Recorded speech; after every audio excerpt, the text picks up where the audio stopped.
Hello Demon Gurus, it's Black Witch S, and tonight I've just finished a chat with the Working with Demons group, and a question was raised in the group tonight about taking drugs when you're actually contacting spirit and or demon, and the question is sort of surrounding a comment that was raised about Coco was saying that she was asking about the demon Surath, and I was mentioning that like 20 something years ago when I was an undergrad psych student, snorting lines of Charlie and actually contacting this demon.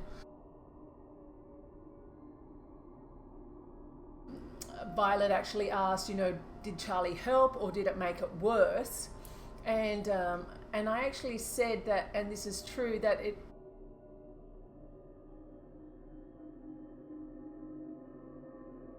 you're not going to get very far spiritually anyways unless you're in a very high vibrational state, because you need to be able to pick up on spiritual energy to be able to communicate and work with the spiritual world or the demonic world. Okay. Coco asked, can we be under the influence and summon because she's been avoiding it? I did say to the girls, and these two specific girls that I was talking to at that time, that I felt, because they're already doing so well with contacting the specific demons and spirits that they want to contact, that if they have had enough experience in protection and that their vibrational state is already quite high, then if they wanted to take a substance to enhance that experience, then the answer is okay to do it.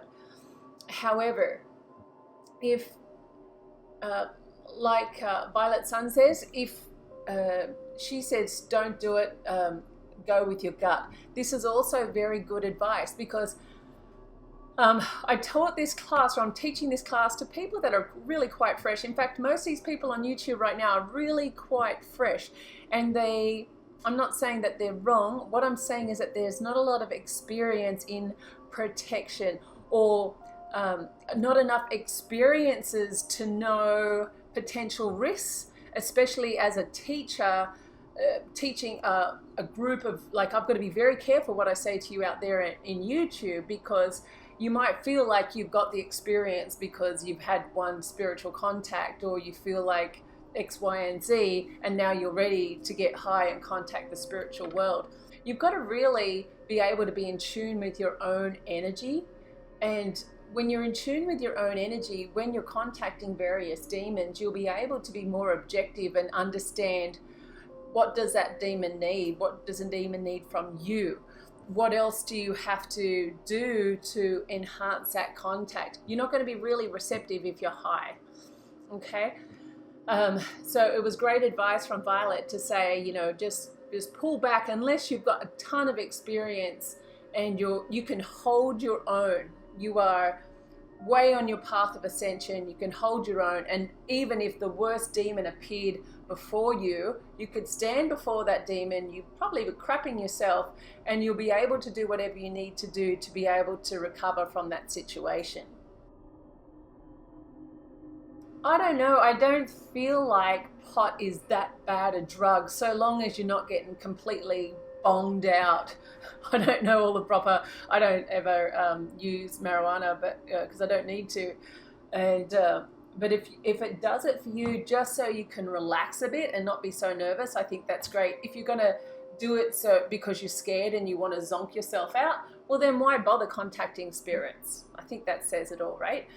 And I did mention to Coco that I remember an experience probably over 15 years ago.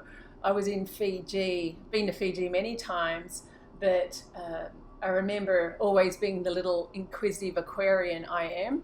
Aquarius, we're always about new experiences. I remember a bunch of locals was climbing under this boat. It was like half a dinghy, and it was rested up against a tree.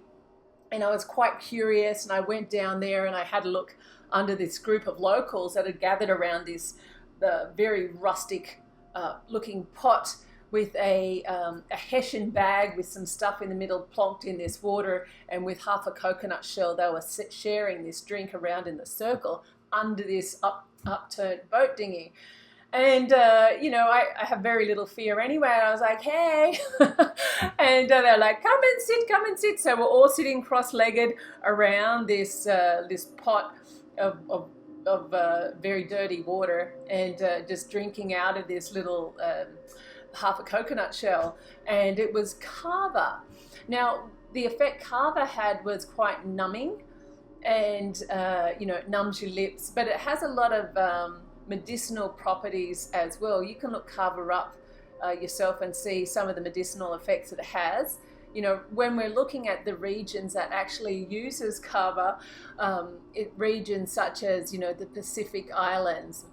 For an Australian, where I was born and raised, we used to go to Fiji a fair bit because it's not that far from Sydney, where I grew up, and so, but it's also used in other Pacific region, Polynesian type of countries as well, for a little bit of a buzz, but also for medicinal uses as well.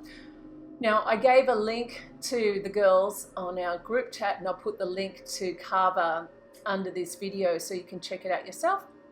And once again, that could be something that you could try if you wanted a little buzz while you're contacting spirit, because it's about that tribal experience when you're starting to look at getting a little buzz when it's contacting spirit like that. So when you think about the Indians, when you're like in Hawaii just recently, you would go into, I don't know the proper words for all these things, I'm sure everyone will help me get the terminology right, but they're like little teepees, and you go in there and it's all smoke and everyone has this trippy little session.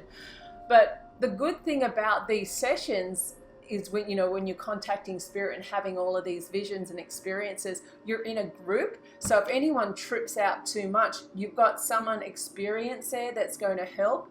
And also you've got the ability to recover with other people around that's going to guide you. It's the same with the kava experience. When you're sitting around or having a sip out of this coconut, you're having the group there that if you're going to trip off, then you've got someone there that's going to support you. So that is the benefit of doing it with a group if you are going to do something like that. Otherwise, what I want to do is maybe have a little glass of vino. I don't normally drink white wine, but I had fish for dinner this evening, so this is the remnants of that. And then if I do spiritual contact, I'm just really relaxed and I'm comfortable and I'm ready to get into it. So that is fine. But if I was doing a brand new ritual where I had to remember the ritual, then I wouldn't want to be drinking wine because I'm far too relaxed. I've got to do a ritual properly. I have to remember properly some paragraphs, some words. I have a step or a method that I should be following. The same as if I'm spell casting with demons and I need to be in state, then if I'm drinking and I'm spell casting on behalf of another, how can I actually remember what I'm supposed to be doing? Okay, so I suppose I've covered a lot of bases here that I'm sure you can get something out of wherever you're at in this journey. But yeah, do I recommend taking a couple of lines in your whatever you want to do and then contacting a demonic entity? Probably not. Probably not unless you're super duper experienced and you're ready to handle what comes in front of you. And I know it all sounds cute when you're 18 or 19 years old or you're early 20 and you think the dark energy is something to embrace. I'm not saying it's not, but it's when it happens and you're not prepared, you're going to shit yourself and come running back like a little whipped dog. I hope you got out of that what you wanted to. That is my opinion. Don't take it for gospel. And I hope you have an amazing evening. Blessed beast.